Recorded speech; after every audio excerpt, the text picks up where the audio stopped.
আজকে আমরা প্ল্যান করছি বাঙালি হোটেলে খাবো। আমাদের বাসার সামনে একটা বাঙালি হোটেল আছে, বেশি দূরে না, 2 মিনিটও লাগে না যাইতে। তো আমি রেডি হয়ে বের হইতেছি, জাহিদও আছে আমার সাথে। পরে আমরা রেডি হয়ে বের হয়েছি। হেরে গেছি যে বাসা থেকে ভিডিও শুরু করতো না, বাসা থেকেই শুরু করছে। তো বের হয়ে এখন আমরা রাস্তায় আছি। আমাদের বাসা থেকে বের হইলেই ডাইনে একটু মোড় দিলেই রাস্তার ওই পাশেই হোটেলটা। তো অলরেডি 30 সেকেন্ড লাগে না, আমরা হোটেলের সামনে চলে আসছি। হোটেলের নাম হয়েছে মামা বাগিনা হোটেল। তো আমরা মামা বাগিনা হোটেলে চলে আসছি। তারপরে ঢুকতেই আমি ফ্রিজ থেকে 2টা কোল্ড ড্রিঙ্কসের বোতল নিলাম। এগুলা কোকা কোলার মতোই, নতুন একটা ব্র্যান্ড সৌদি আরবের।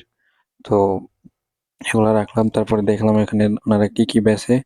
তো ওনাদেরকে জিজ্ঞেস করা হয়েছে যে কি কি বেচে। তো এখন শুধু আপাতত সিঙ্গারা, সমোসা, তারপরে ভাজা ভুজা, বুট এগুলাই আছে।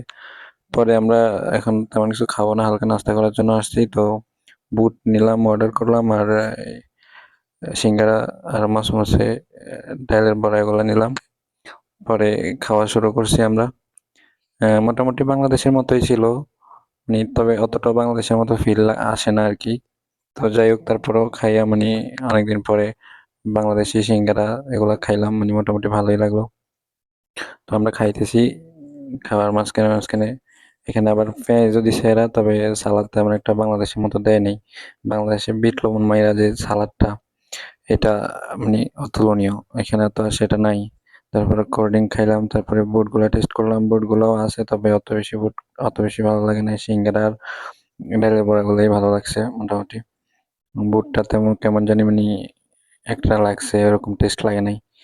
পরে এদিক সেদিক দেখলাম আরো অনেক কাস্টমার আছে, অনেকেই খাওয়ার জন্য আসছে। তবে আমরা ওনাদেরকে জিজ্ঞেস করছি কি কি বেচে। পরে বলছে যে এই সিঙ্গারা, সমোসা, এই ভাজা ভুজা, বুট টুট, মুড়ি এগুলোই বেচে, আর পরোটা বেচে।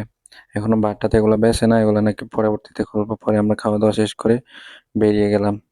আজকের জন্য এখানেই শেষ। সবাই শেয়ার করবেন, ভালো থাকবেন, ফলো দিয়ে আমাদের সাথেই থাকবেন। ধন্যবাদ।